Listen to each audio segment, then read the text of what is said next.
Hello, welcome to the news on Lagos Television. I am Bababumi Agbibi. President Bola Tinubu will today depart Lagos for South Africa to attend the inauguration of President Cyril Ramaphosa. Special advisor to President on Media and Publicity, Ajurin Gilale, made this known in a statement saying the president will return to Nigeria after the ceremony. The inauguration of President Ramaphosa follows his re-election as president for his second term. Ramaphosa was re-elected for his second term in South Africa. The Labour Party presidential candidate, Peter Obi, has faulted the plan by the federal government to buy new aircraft for the presidential fleet. It described the move as insensitive as Nigerians grapple with economic hardship occasioned by the federal government's policies. But the presidency, in a swift reaction, described Obi's comment as insensitive, wondering his motive to have the life of the president jeopardized by flying faulty aircraft. Recall that the House of Representatives Committee on National Security and Intelligence had recently called on the federal government to buy new aircraft for President Bola Tinubu and Vice President Kashim Shettima. The recommendation comes a few months after 3 planes from the presidential air fleet were penciled down for sale. The federal government has asked owners of private jets in the country to present their documents for verification.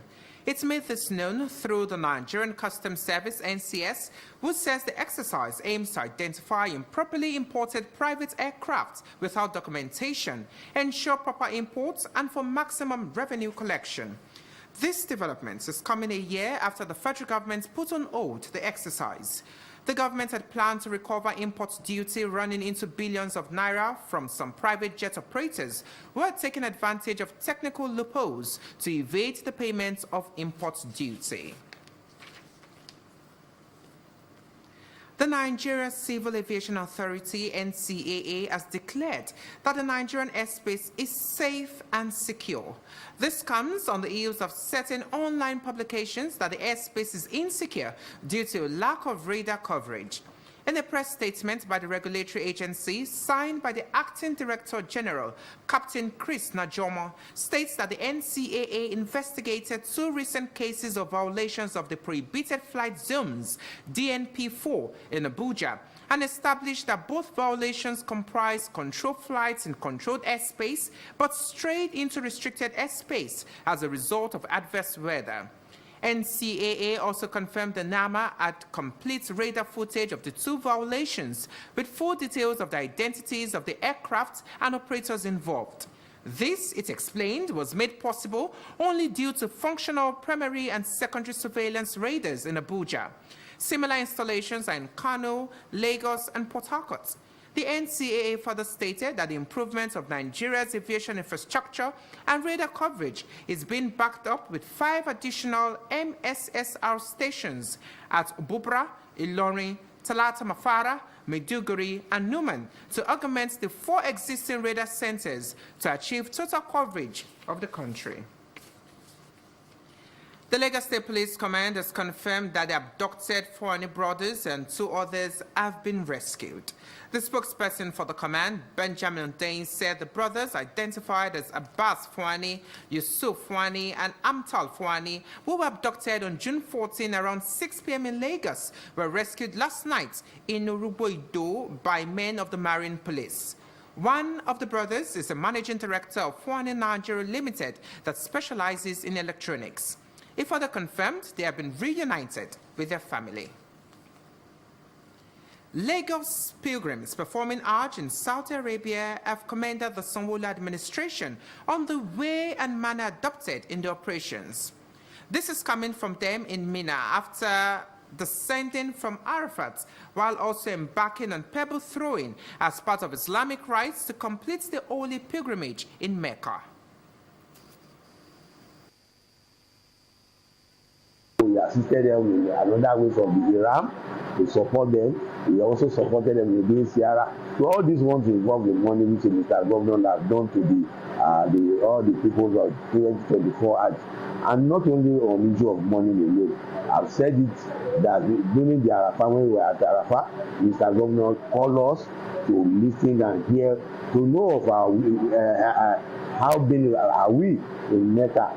I mean in Arafah. As we are here in Munna today, honestly, I will call it a bonus of 160 riyal, which 100 riyal was supposed to be for the Iram, while 60 riyal is supposed to be for the augmentation of our welfare.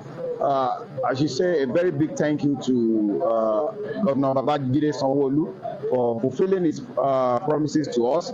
Then I will implore whoever is coming to Hajj to go with Lagos State government because they have been giving us a superlative performance. We have the best welfare package for the pilgrims in Lagos State. So I will advise you patronize Lagos State for you to be part of this and to enjoy this package we have for you. And I want to thank the governor of Lagos State, the Mr. Governor, and his deputy for their support towards this art. In fact, they are very, very wonderful. The close to 2,000 pilgrims from Lagos are expected to return to Nigeria after completing the Islamic rite in Saudi Arabia. In sports, defender Ruben Dias described Cristiano Ronaldo as an inspiration as he prepares to make history by appearing in his 6th European Championship. The veteran forward first played at Euros in 2004 and has scored in every edition since. More in our sports reports. Should Cristiano Ronaldo score in Germany this summer, he will also become the tournament's oldest ever scorer. Portugal begin their Euro 2024 campaign in Group F against 1996 finalists the Czech Republic at Let's PX Red Bulls Arena. Former Manchester United and Real Madrid forward Ronaldo, who plays in Saudi Arabia with Al Nassr, scored 10 goals as Portugal produced 100% record during qualifying for Euro 2024. He also scored 2 goals as Portugal beat Republic of Ireland 3-0 in a warm-up friendly before this summer's tournament. Portugal boss Roberto Martinez stressed Ronaldo has plenty to offer on the international stage as they look to win a European Championship for the first time since 2016. Manager Willy Sagol says tournament debutant Georgia will give everything they have at Euro 2024. Georgia faced Turkey in the opening Group F game at Euro 2024 in Dortmund today. Sagol's side qualified for their first international major tournament by beating Greece in a penalty shootout in the playoff final. Turkey failed to qualify from the group stages of the previous 2 tournaments, but manager Vincenzo Martella has eyes on winning matches from the start. The sides have never met in a major tournament, but Turkey have won 3 of their friendly encounters. Georgia beat Greece in a penalty shootout in the playoff final to qualify for the first major tournament. Turkey failed to make it out of the group stages at Euro 2020 after losing to Italy, Wales and Switzerland. These 2 sides have not met since 2012 when Turkey won 3-1. Turkey have never won the opening game of their previous 5 European Championship matches. Adagula became the first Turkish player to win the Champions League. He was on the bench for Real Madrid's victory in June. Outside Nigeria, South Korea's military says between 20 and 30 North Korean soldiers crossed the border between the 2 countries but returned after its forces fired warning shots. The Joint Chiefs of Staff, JCS, believes the crossing was not deliberate, indicating that a similar incident took place in the central zone of the Demilitarized Zone, DMZ, just over a week ago. According to the South Korean military, the force is closely tracking the activities of the North Korean military in the frontline area, as well as working closely with the United Nations Command.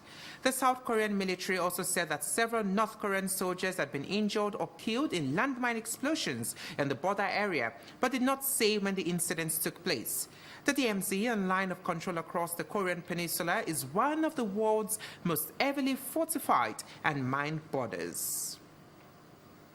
That's all for now, but for more news, do connect with Lagos Television on these social media platforms. A quick reminder to call Lagos toll-free lines 767-112 in case of emergencies. Do remember to stay safe out there.